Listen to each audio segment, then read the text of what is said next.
So, good morning. I'm going to speak a little briefly this morning. And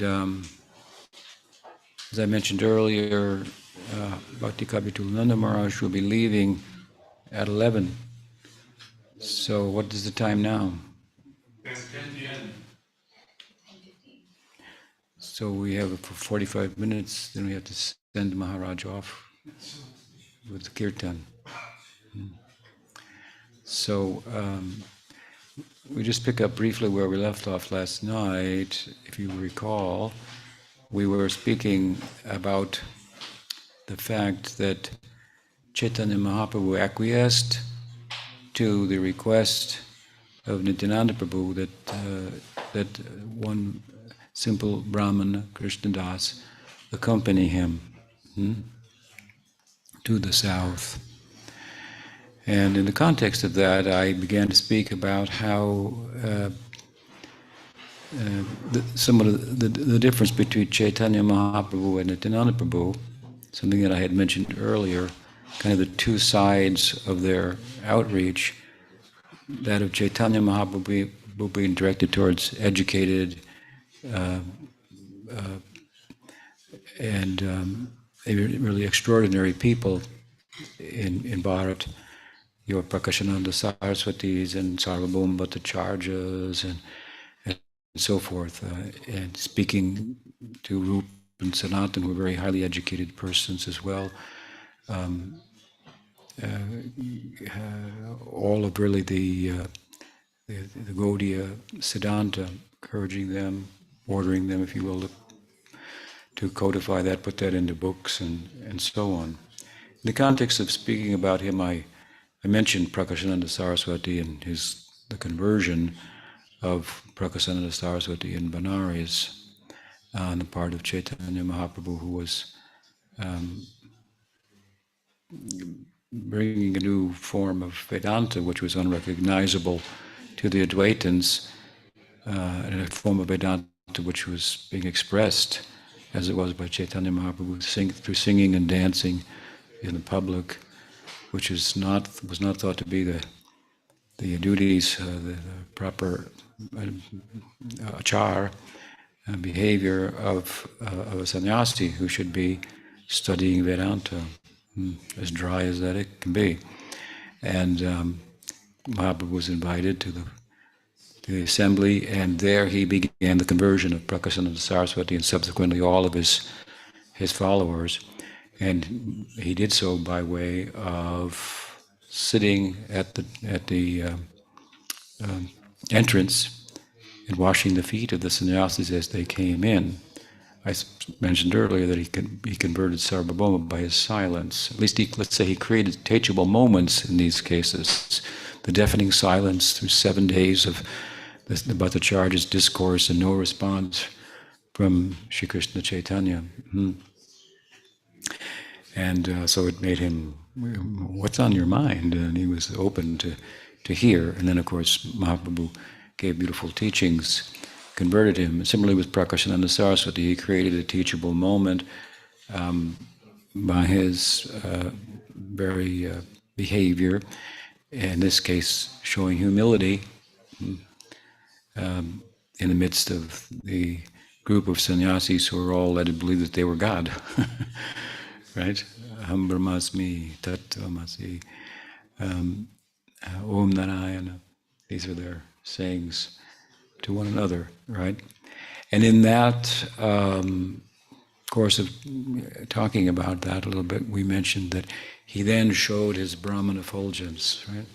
The aura, Bhagavan, which he is the Brahmano hi pratishtam. He is the support of that, as he says in the Gita. And this is the object of the preoccupation, let us say, of the Gyanis. These were actually Mayavadis, and they wanted to enter into Brahman. They thought they were Brahman, and they saw from Chaitanya Mahaprabhu the Brahman effulgence emanating. So he showed some Aishvarya also, and converted them. So from there, as you may recall, we began to talk about Brahman, non-differentiated Brahman consciousness. We went into the forest, we found a lake. It was very placid, right? Yeah, I remembered it in my sleep where we left off.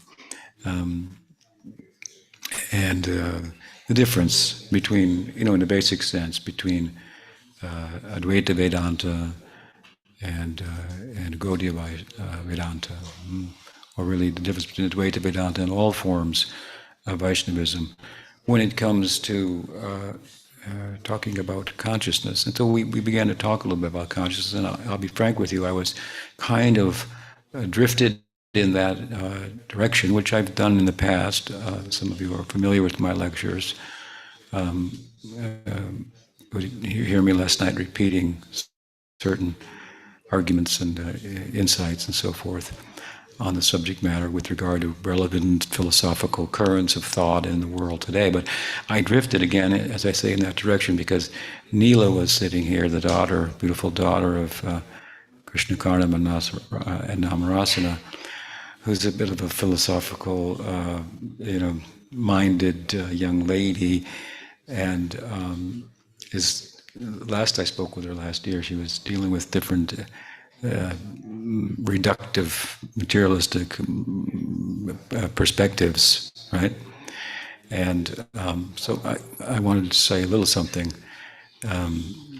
Because, and I do this from time to time because, and some of you may wonder, why, he's spending all this time on talking about consciousness in this way. It's really basically a sophisticated form of "you're not the body," which was a strong emphasis of Srila Prabhupada, for good reasons. By contrast, of course, Rupa Goswami makes the point that the difference between, or the likeness, if you will, between the Atma and Brahman is not really much of our concern, which would include within it the difference between the Atma and the body. The likeness between the Atma and Brahman includes the difference between Atma and the body.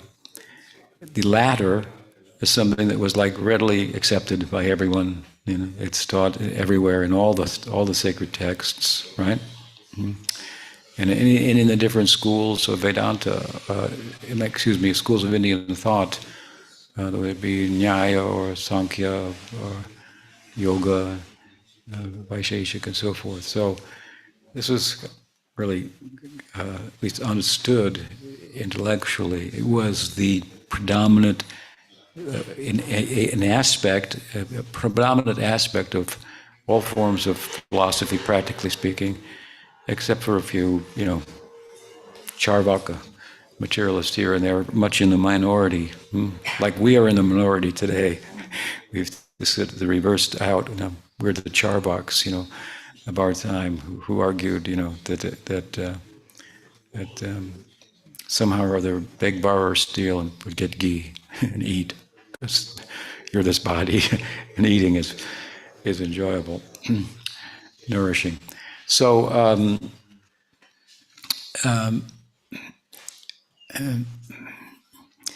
what to speak of that you're not the body, not being a real focus in one sense of what the Goswamis wrote about.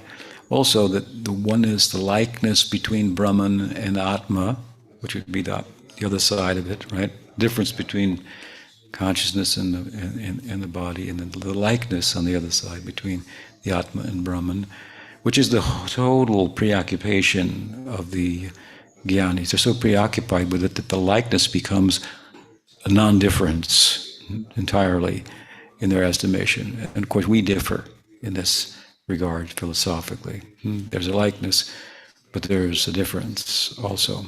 And thus there's the prospect of an interaction with Brahman between ourselves and the Absolute that we call love, right? So it's a doctrine of love. It's beautiful. It's a beautifying this non-dualism. Because we say we're not different from Brahman, but we're different from Brahman also at the same time, which requires now some explanation, right? It becomes theologically much more complex, really, than Advaita Vedanta. which is where the latter, Vedanta, modern philosophy will go in due course.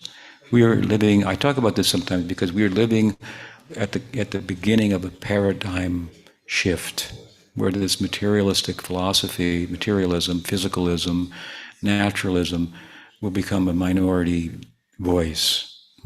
That's a huge, huge change. But paradigm shifts take a long, long, long time because the existing paradigm, philosophical paradigm that really, in many respects, governs the society and how it works, trends come out of it and so forth and so on. For example, the economy runs in consideration of it largely. So, if something works, don't fix it, that kind of thing. There may be some opposing arguments, there may be a hole in ours, there may be evidence to the contrary, but just ignore it. It'd be easier to ignore it for a while. We'll answer it later, but some things can't be ignored. People ask, do you believe in a soul? What do we say, Anjali? Do you believe in a soul? You say yes. Okay. I would say, let me ask you a question. Do you believe in consciousness? Yes. But that's kind of a stupid question, isn't it? Doesn't everybody believe in everybody has consciousness, right? Nobody disbelieves that. It's like, what kind of question is that? Do I believe in consciousness? Well, when you say soul, we say consciousness. Now, the question is how to define it. That's all. What is consciousness? Is it something that's in your brain that's really physical? That arises like steam out of water that has no efficacy on anything? And we should just ignore it? Or is it what life's really all about? and different, if you will, from the brain? Is that which is experiential different from that which is only experienced? Oh, it's pretty different. Completely different. The idea that experiential reality will arise out of non-experiential reality, it doesn't make any sense, right? We talk about magical thinking, which they accuse us of. That, my friend, is magical thinking. That at some point, just by the movements of the unconscious, non-experiential movements of physical forces, they're going to start feeling. The example of the billiard balls is there. So you're playing pool and you don't expect one of those balls at one point to say, "Could you put a little chalk on that stick?"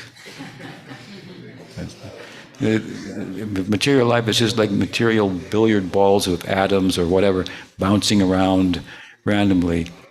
Don't expect it. If you expect it, sometime one of them's going to say, "Hey, you're getting a little rough in here," I mean, that sounds silly, but that's the idea, that experiential reality, consciousness, arises out of the non-experiential reality.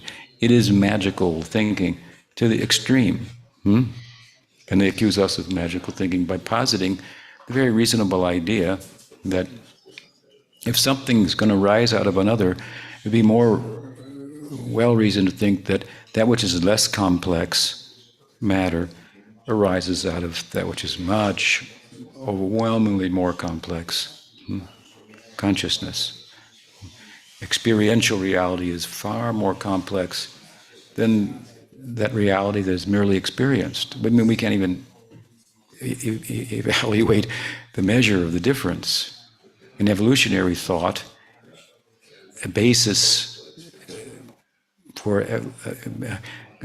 evolutionary thought, let's say, is grounded, among other things, in the idea that that which evolves is already present to some extent, in some form, in that which it evolves out of. It's not some new thing that was never ever there before. But it was already there in some form, and then it evolved, and it was a transformation. But there's nothing in non-experiential reality, matter, that even resembles consciousness, which is experiential. So the idea that it is an evolute consciousness of stuff, chemicals. I mean, even the idea, if you will, of what's it called? There's a name for it, I can't recall it. The idea that biology arises out of chemistry. This idea has been like put on the back shelf. There was a point in modern history that it was thought there's this soup of chemicals bubbling and biogenesis is the term, biogenesis, that what we call life, biologically speaking, arises out of non-living chemicals. This is a theory that we don't talk about too much anymore because it's the ability, the capacity within the scientific community to demonstrate that is well, they decided to stop experimenting with it for the most part.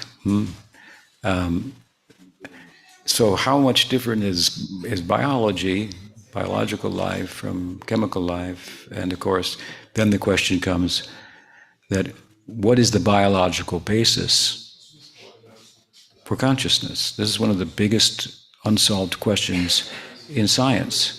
And our answer is, there is no biological basis for consciousness. It doesn't arise out of that. It's independent. Right? Anyway, all these points, why do I bring them up? They're a little tedious and heady and so forth, but I bring them up because in our contemporary society, this is what the Leelas are learning about in school. Not what I'm saying, but they're learning consciousness is maybe, like I said last night, software, and we can upload it into some other, like a metal body that's not going to deteriorate over 100 years, and you'll stay alive forever. Because what's the implication? You are your consciousness. Wait a minute. You are anyway, so the artificial intelligence, for example. This is a very trendy thing, right? You've talked to Siri before, right? She can be pretty nice. But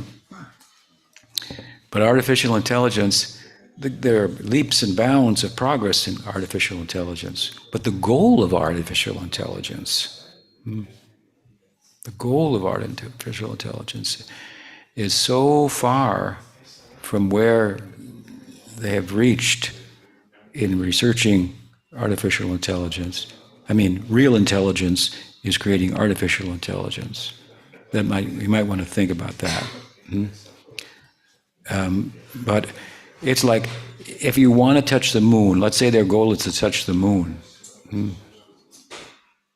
Their goal in artificial intelligence, in one sense, is to demonstrate that we are just, because you can manufacture artificial intelligence, so we can be manufactured. We are a manufactured product of nature. We are just, physical forces, right? Again, it's a reductive kind of argument. So that goal is like, we were to use an analogy, compare it to, my goal is to touch the moon. So, and we've really made a lot of progress. What's the progress? We were standing on the ground and we climbed up in a tree. We're almost going to touch the moon. It's just like right out there. This is how much progress they made towards the goal. So don't be deluded by the progress into thinking, it's just around the corner, right? What we learn from artificial intelligence nowadays is that everything that you could do, whether you're an engineer, an architect, a doctor, practically a lawyer, all these things, can all be done by artificial intelligence. What's left then? Well, that's the important point, is it? What humans can do that artificial intelligence can't do is they can love, right? They can care. They can have qualitative experiences. So the goal of artificial intelligence is to demonstrate that these qualitative experiences are just part of this quantitative stuff of matter. But it's exactly what we in one sense what we learn in the Gita. Prakriti kriyamana gunai karmani sarvasa. All these things that we pride ourselves in doing, they're actually being done by the modes of material nature. So don't get too puffed up over your accomplishments, materially speaking. What you should be proud of is that you have applied yourself as a humble Vedantin, humble Gaudiya Vaishnav, to transcend the limits of material nature and love in the full sense of the term, right? So this is the basic idea of Gaudiya Vedanta, and it different, as I said earlier, from the simplistic monism. You have material monism, it's called physicalism, and you have the spiritual monism of Advaita Vedanta. I mean, spiritual life is just not that's just so simplistic. It's just the opposite of material life. It's much more complicated. As love is much more complicated. It's the most complicated thing. I mean, no one can figure it out. Right? Exactly. And they will write about it forever and ever and ever and ever. Right? Can never end. And that's only the material form of it, how it's expressing itself within time and space. To write about it forever, to feel your way through it, to try to express it. Words don't do justice. There was an old song when I was a kid. I liked it. It went something like this. I can't sing the song, but the word. I wanted to say I love you, but the words got in the way. This is Gaudiya Vedanta. So you have to become like this. Mahaprabhu in Rath Yatra, when he returned from Puri, from South India, of course, then the annual Rath Yatras began, and then where the devotees would come from Bengal and spend 4 months with him and return, and this repeatedly told the beautiful stories of the Rath Yatra, the Leelas of the Rath Yatra. So one of them, in the context of the Rath Yatra, Chaitanya Mahaprabhu was found to be singing a secular love song. Like, something off the radio, right? In Rath Yatra, and you're in Maya, Prabhu. Yeah, right? But Rupa Goswami, he saw that and he wrote a beautiful Sanskrit verse. He put it on the residence of Chaitanya Mahaprabhu, tacked it on the door. What does Narottam Thakur say about Chaitanya, about Rupa Goswami? Your Guru Maharaj used to emphasize this point, this verse. What is that verse? Shri Chaitanya Manovishtam Stapitam Yena Bhutale Swayam Rupa Kadamayam Dadati Svapadantikam. When will I be able to understand the heart,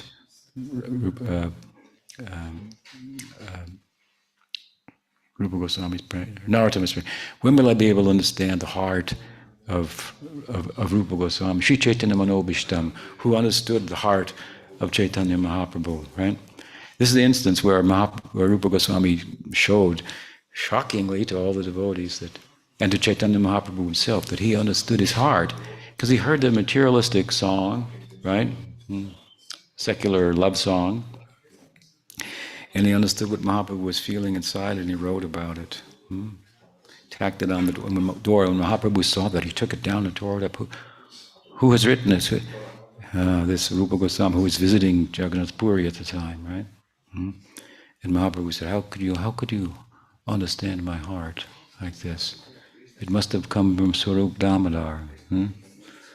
So he showed some outward, ness of being upset, but he was very pleased to know.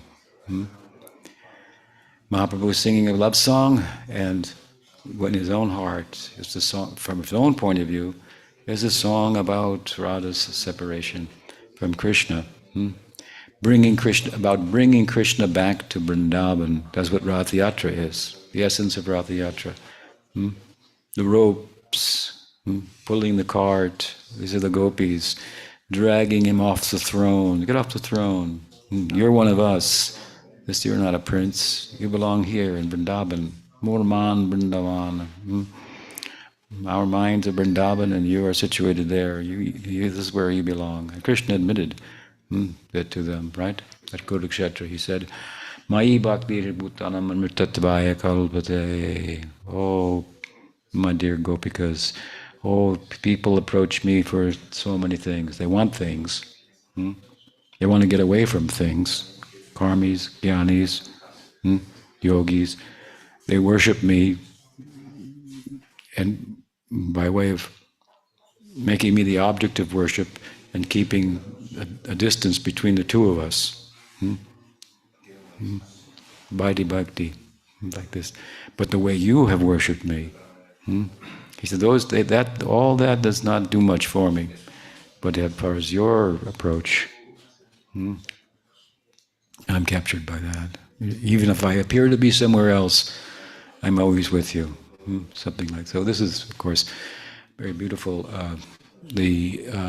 Brought out in the Rath Yatra Leelas. And the point is, but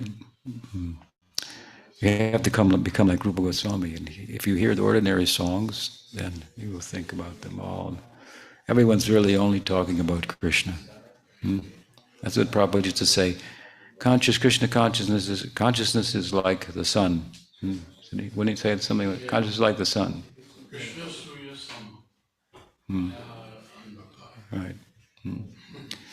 So it's everywhere, right? Some people, they just don't know that they're talking about Krishna. It's a tenet of the sutras of Vedanta that in Baladev's comedy, that every name is a name for Krishna, really. Every word, Mahaprabhu said, in the Sanskrit language when he began to teach from a Vaishnava point of view. His teaching came to another level. Every word means Krishna. So the complexity, anyway, of Gaudiya Vedanta compared to Advaita Vedanta, I say that the world will go in the direction of Advaita Vedanta, and we should encourage that. As much as we are nirvishesha shunyavadi paschachadesha tarane. Prabhupada wanted to destroy this voidism and impersonalism, these mayavadis. It's true. But when Prabhupada gave me sannyas in 1975, shortly after the opening of the Krishna Balaram temple, he told me, so when you see a mayavadi sannyasi, you should also pay respect. Another thought comes to mind, it's a little different, but when Prabhupada was in what's the famous town of the Taj Mahal? Agra, right. He was in Agra, from Vrindavan they went to Agra for something. He was with one of his disciples, I forget his name, only one. And there's a big statue of Gandhi there. Prabhupada was, fairly critical of Gandhi.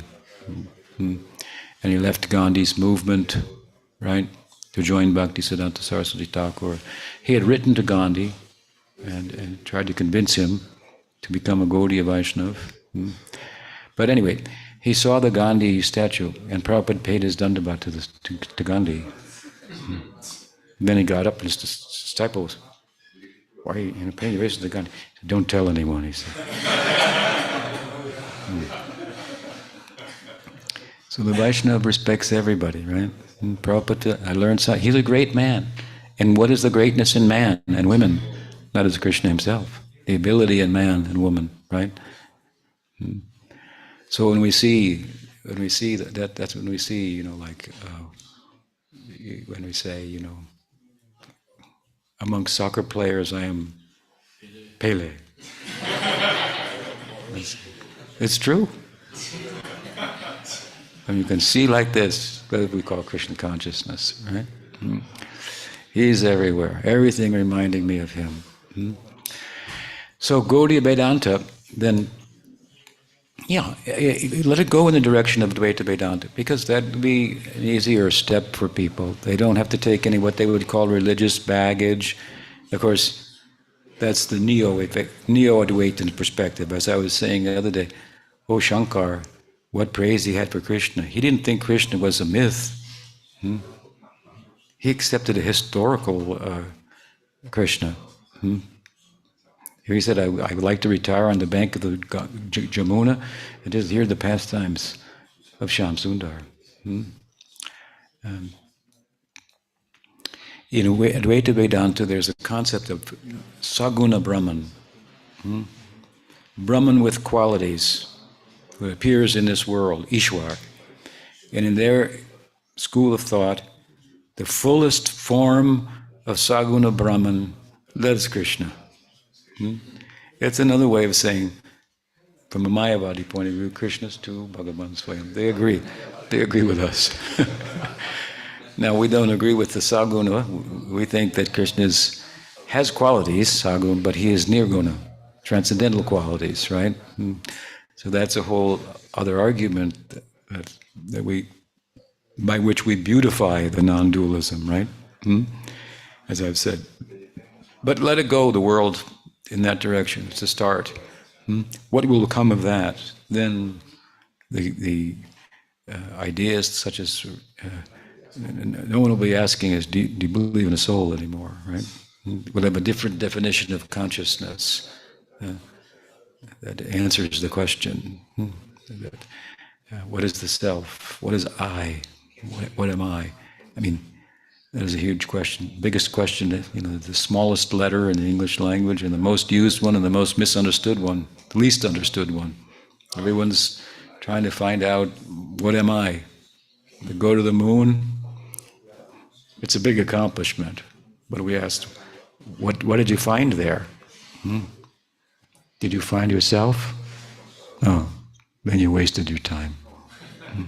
It's a waste of time. It's a waste of money. Because that's all you're looking for is yourself. And it doesn't cost a dime or a, what do they call it here? Yeah. It doesn't cost a penny, right? It doesn't cost a rupee, a paisa. You have to only give your heart. Oh, everything. Everything is in your heart. Give that, right? So let it go in that direction. Whether we see it in our lifetime, it's moving in that direction slowly, slowly. Materialism is failing in every way, And even gradually, day by day, you find a convert, a heretic, leaving the materialistic paradigm from the scientific and philosophical community, and resonating with the East, resonating with the Eastern thought.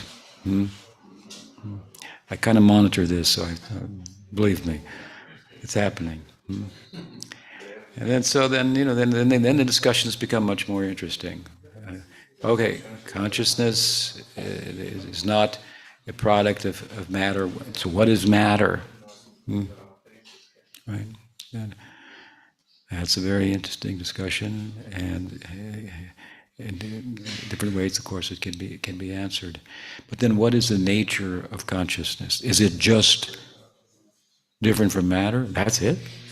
It has nothing positive to it. What is the positive content? As I say, exploring the interior is a huge adventure compared to exploring the exterior. All the money and energy and resources invested in examining what's out there to end with a conclusion that it's us out there. It's just there only is matter. They lost the plot.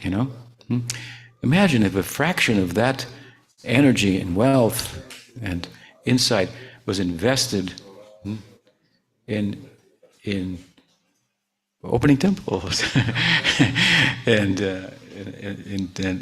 exploring the inner world, if you will. Of course, the methods for exploring it don't cost as much, right? So we could feed people instead, whatever, which is a big part of Gaudiya Vaishnavism, right? Mahaprasad ki jai. It's a good idea. Many people in the world today go to bed hungry. Does that give you some pain to think that? That's why I don't eat too much. I think there's other people right now, and they're hungry. Vaishnavas, they should have compassion, even in a worldly sense, for people. That is a shadow of real compassion. Paraduka duki kripam buddhi. Well, we could go on, but I mean, what I'm implying here is that, as Prabhupada used to say, if you want to plumb the depths of the argument, it can be done. Krishna consciousness is the solution to all the problems of the world. You want to solve the economic problems? Wow, I mean, the whole problem is, people want too much. That's the consumerism. And the more you get, the more opportunities that are created to purchase and acquire. Supposedly, the more free you are, and so forth. Well, if we turn the focus internally, then and on inner value and so forth. I mean, you can see. It's practical. Of course, it may be impractical because people aren't going to do that, right? Well, anyway, we try. We try. It will go on forever. The material world will never end. That's a fact. It will go on and on and on. And there will be devotees always, since forever, and always will be. And so we're part of a Leela here, right? We're part of a Leela. It's the Shrishti Leela of Bhagavan, of Paramatma, and in the context of that, Gaur Leela. Right? Very, very beautiful thing. And so our discussion ultimately comes to not what is consciousness different from matter. Well, that's resolved. We got that. And then what is the nature of consciousness? What is the consciousness of consciousness? That is that is a big question, right? And this is the then theological complexity and philosophical complexity of Gaudiya Vedanta. It's the crown jewel amongst Vedanta. And Chaitanya Mahaprabhu was the greatest proponent of this, right? And he did it in such a way, as one half of his outreach, speaking to educated people, right? That resulted in Rup Sanatan and others writing very sophisticated doctrine in Sanskrit, in the educated religious language of the time, and so forth. Then on the other side, so that's where we were last night. On the other side, we come to Nityananda Prabhu, the contrast, right? He's the other self. So here he managed to get Chaitanya Mahaprabhu to agree to take a servant. We're very indebted to Nityananda Prabhu for this, because in two respects, it pacified a little bit the minds of the other devotees who couldn't bear the thought of Chaitanya Mahaprabhu going alone. They had already seen him pass out in pralay, in ecstasy. Alone, what would happen to him? Because they were able to revive him and cook for him and so on and so forth, right? He was mad. So their genuine concern for him, Nityananda Prabhu served their concern, which was his own as well, by way of making an on-the-spot suggestion. If you can't take us with you for the reasons you've mentioned, never mind the fact that we pick you up when you fall down and everything, and you complain that we get in the way of your sannyas by so forth, okay, but if you take this simple Brahmin with you, right, he won't even say anything. He'll just be there to attend to your personal needs that you are even unaware of, but they are needs that should be taken care of and attended to. He'll be your extra hands, right? And so this Krishna Das is because of him. Then we know about the tour in South India, the details which are given by Krishnadas Kaviraj. Where did they come from? Mahaprabhu was not coming back and talking about, I went here, I went there, I did this, I did that. Right? Krishnadas was doing that. And when he came back, as I mentioned, in kind of a disgraceful state of disgrace, Mahaprabhu was upset with him, said, I can't keep this one in my company. If I'm keeping this person in my company, despite his bad habits, people will question me. Right?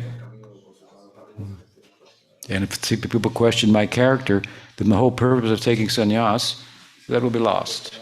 Right? The purpose of taking sannyas was, again, to create a teachable moment, right? That people would listen to him. But if a sannyasi who's compared to a white cloth has a dark spot on it, oh, it will stand out, right? So Mahaprabhu lived a very strict life of adherence to the sannyas dharma. So much so that these elder sannyasis, like Ramananda Bharati, Paramananda Puri, who were, again, as we mentioned, from the other disciplines of Vedanta, they became converted by Chaitanya Mahaprabhu. They were elderly, heavy persons. They were intimidated by the standards of Chaitanya Mahaprabhu's renunciation. We have to understand, after all, he is Sad Aishvarya Purna. Sad Aishvarya Purna. Purna, full. Sad, 6. Aishvarya, this is the definition of Bhagavan, right? Given by Parashuram. What does he say?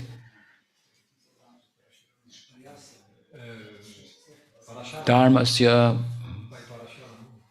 Parashamuni, yeah.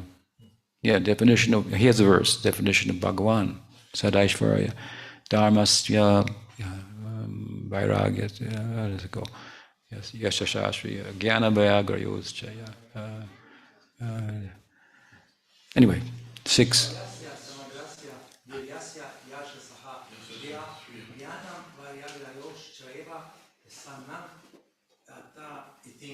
Very good, very good. He says these are the things that we're attracted to, right? Wealth, strength, fame, beauty, knowledge, and even renunciation. It's very attractive. We may not want to follow it, but we're attracted to the person that has it. we kind of like the idea. We do like the idea, the freedom of this. He's free, independent, can say his mind in any circumstance, uncompromised person. Oh, very attractive, right?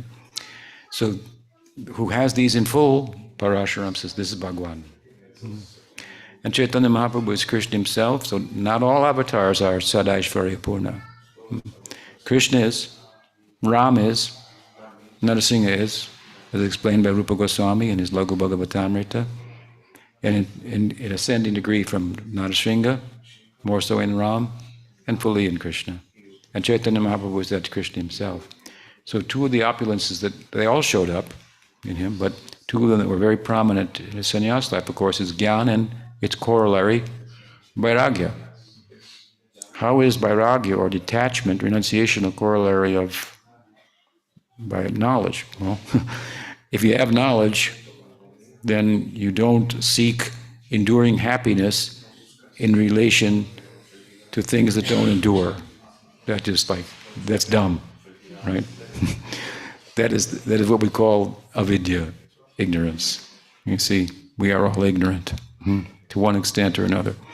We nod our head, we know the theory, but still we have a kind of a momentum coming from a long, forever conditioning. So it takes time to change course, right? But by good sadhu sangha, it's possible.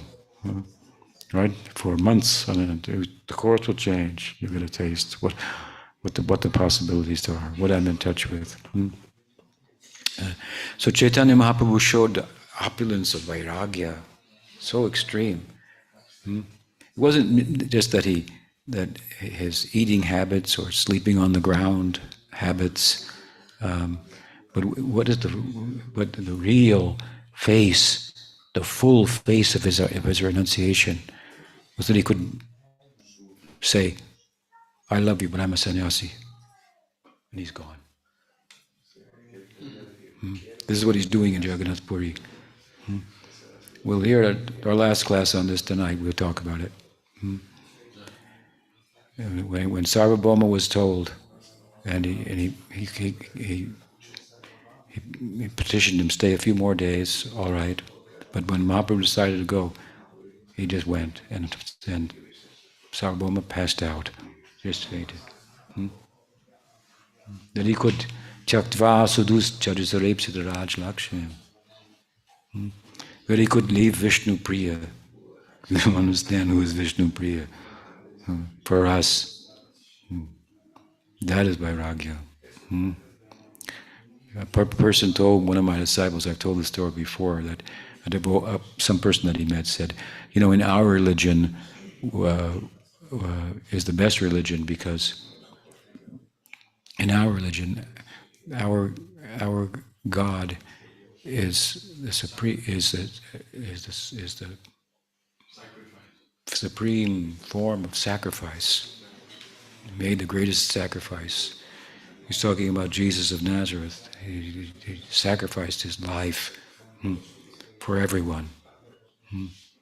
Whereas your religion, your God is like a womanizer, a bogey, right?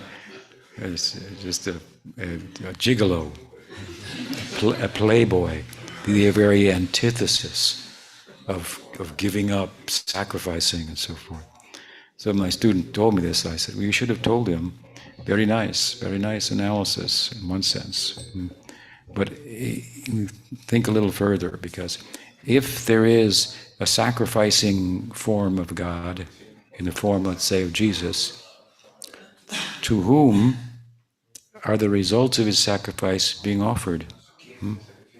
You cannot have the sacrificing unless you're giving it.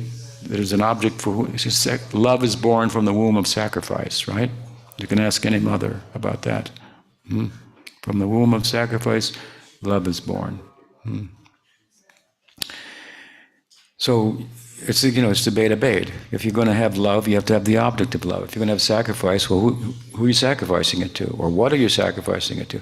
So, of course, in the Christian narrative, Jesus is sacrificing for the sake of God the Father, I guess you would say. So you have to have an enjoyer on the other end for there to be a sacrificer, right?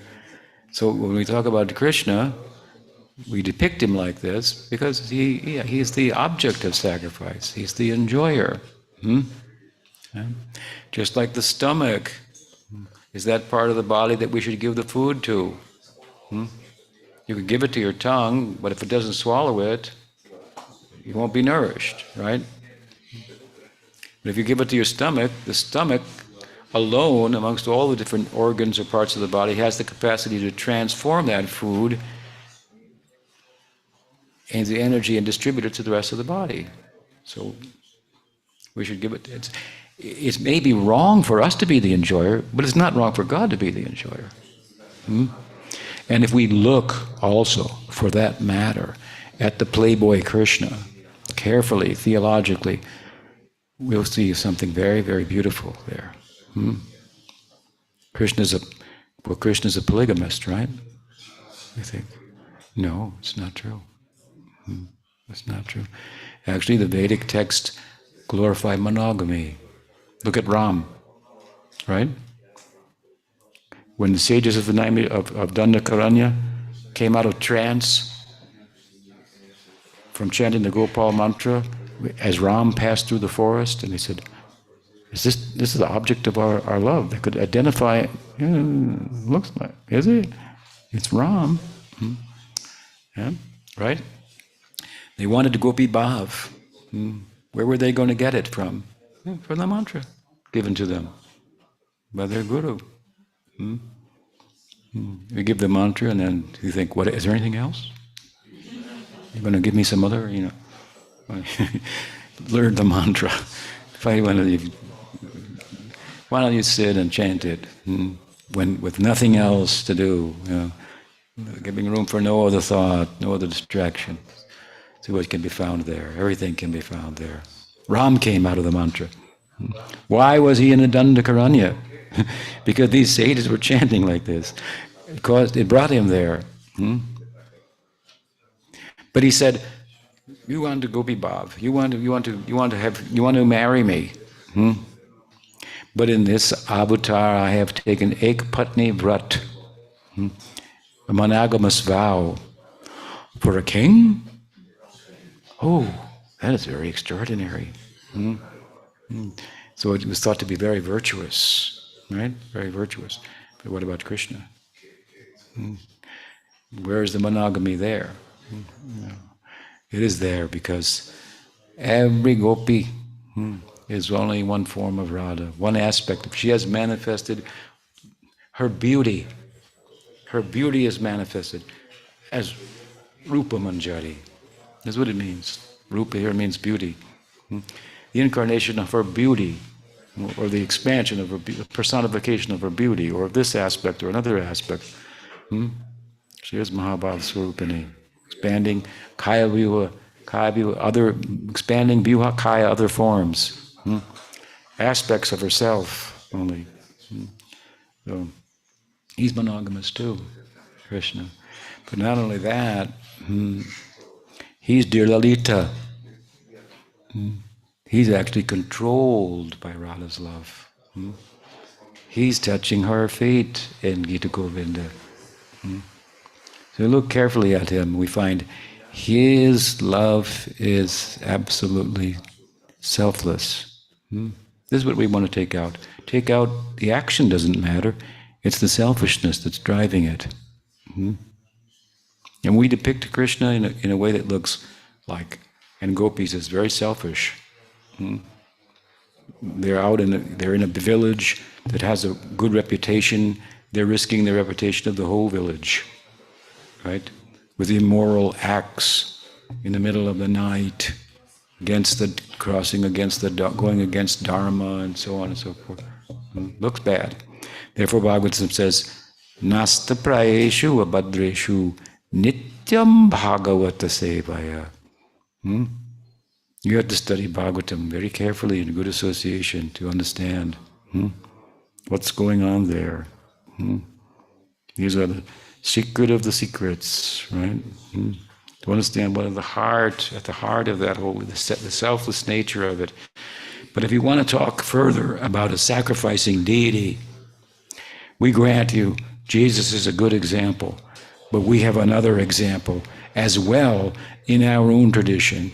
We have the object to which the Jesus is sacrificing in the form. We have depicted that art, that object of love, right?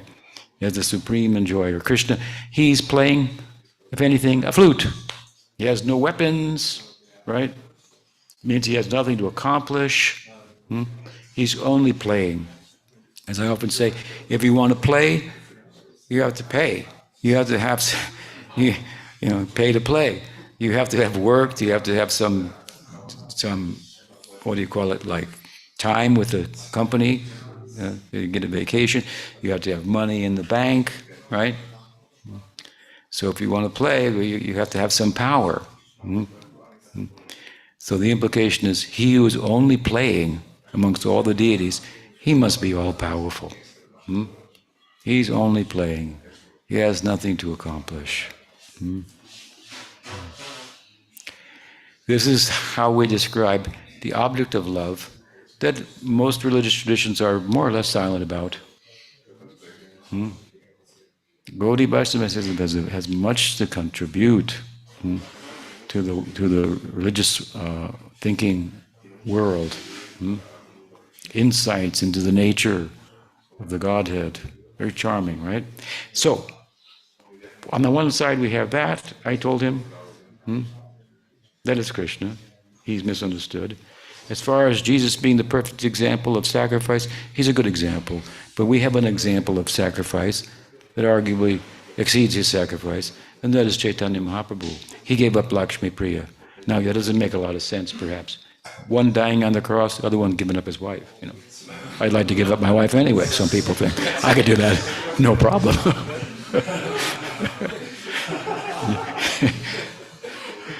You call that a sacrifice? Sign me up. Foolish man. Much to be learned from the better half. Much to be learned. They will train you, civilize you. And they can learn from you also, right? But to give up Vishnu Priya, she's not an ordinary wife. Who is Vishnu Priya? So this requires looking deeply into these issues. What is the nature of prema? To give up that, to create separation. In the next chapter we come to is Ramananda Samvada. We won't get there. We'll get to just just to talk about it tonight, hopefully. But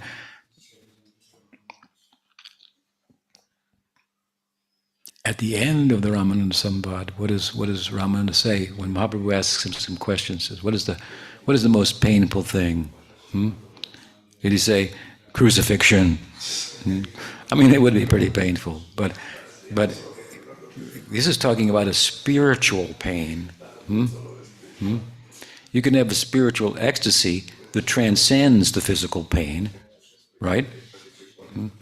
But can there be pain within spirituality itself? What kind of idea is this? Right? This is the Vipralamba. This is the low tide of the ocean of love of God. The union being the high tide. What is the pain of separation? Mahaprabhu, he said, "Oh, na prema gandhosmi." What is it? Na prema gandho in me. Na prema gandhosmi in me. You will not find a scent, even a scent of prema. Why?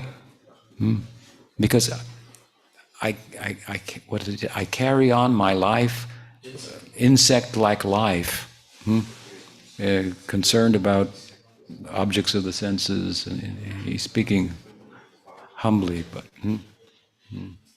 yeah. He said, if I had a scent of prema, if I thought I could attain it, he told Sanatana Goswami, by giving up my body, I'd kill myself 1,000 times. It wouldn't even register on the scale of being a problem. I'd kill myself 1,000 times. If I could get, he's talking about how he's feeling separation. He's in prema, in separation, longing for the union. Well, this is Chaitanya Mahaprabhu, and he did this. He put himself in that situation for us. Krishna is Leela Purushottam, and Mahaprabhu is Prem Purushottam.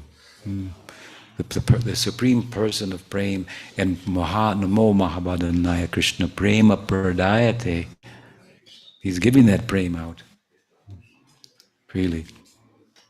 With the help of Nityananda Prabhu, his other self. By contrast, this is our subject, while Chaitanya Mahaprabhu spoke to the educated class, Nityananda Prabhu went to everybody else, right? Even those disenfranchised from Hinduism, like the whole of Saptagram, the mercantile class in Bengal, they were as much disenfranchised from Hinduism and the religious society as Haridas Thakur. Inappropriately so, but this was their plight. Nityananda Prabhu, see what he did was, they were nominally Vaishnavas, like in name they were Vaishnavas, but he went and made them real Vaishnavas. And at the same time, he uplifted them materially. His associates like Udarandatha Thakur, his name is Patita Pabanu Udarandatha. Not Patita Paban, Patita Paban. He was wealthy, he spent all his wealth. He had about 10 acres of property he turned into a kitchen, mass kitchen, for feeding the people. And then he built houses for the devotees too. He created a whole, they were socially like disenfranchised. They couldn't enter the Muslim society and become Muslims, but they were disenfranchised from the Hindu social circles. They were like a riven cloud. Nityananda Prabhu came and gave them Sakya Prem, and he uplifted them materially. His associates built houses for them, fed them.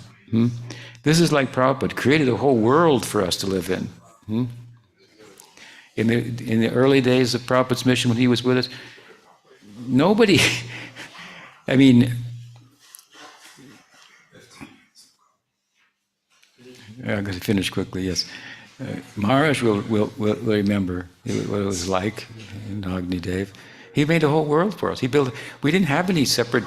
Nobody had a separate job. That was Maya. You're going to get a job. That's Maya. You're going to go to school. You're in Maya, Prabhu. I mean, that's how we thought, and it was true. Huh?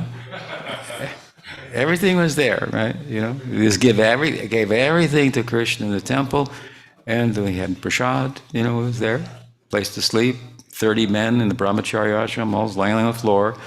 We had clothes. There were these bins that we had with shirts in this one, sheets in this one that we called dhotis. You know, and you go like this because you were renounced. What will I wear? It does not matter. That's how we lived, and all day long serving, all day long, all night long dreaming about the same thing, right? This is Nityananda Prabhu's Avesh in him. He had that power. Right?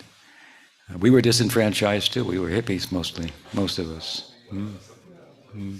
Right? So Nityananda Prabhu, he on the other side, right? And Mahaprabhu's preached to the Brahmin class, Nityananda Prabhu to the lower classes. This way every place was, all bases covered. As I said, and I'll conclude with this, Chaitanya Mahaprabhu was a sannyasi, like a white sheet, couldn't have a spot on it. But he told Nityananda, marry and go preach in the bars and brothels and everywhere. Yeah? Don't worry. They're the famous saying, if you see Nityananda in the brothel with a lady, with a prostitute, then don't think that he's there for anything other than converting them and spreading Chaitanya Mahaprabhu's teaching. He could do that. Nityananda Abadut Ki Jai. Gaur Premananda. Patika Vitulanda Maharaj Ki Jai. Ohe Vaishnava Thakura Doyar Sagara Edase Koruna Kori. Ohe Vaishnava Thakura Doyar Sagara Edase Koruna Kori. Vaishnava Thakura Doyar Sagara Edase Koruna Kori. Ohe Vaishnava Thakura Doyar Sagara Edase Koruna Kori. Diya Pada Chaya Shodho He Amaya Tomara Charana Dori. Diya Pada Chaya Shodho He Amaya Tomara Charana Dori. Diya Pada Chaya Shodho He Amaya Tomara Charana Dori. Diya Pada Chaya He Amaya Tomara Charana Dori. Vaishnava Thakura, Vaishnava Thakura,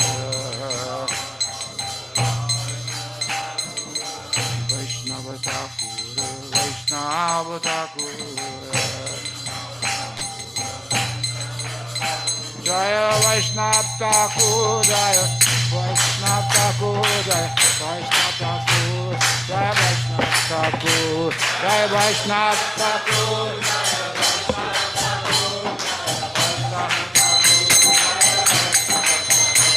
Jaya Vaishnava Thakur.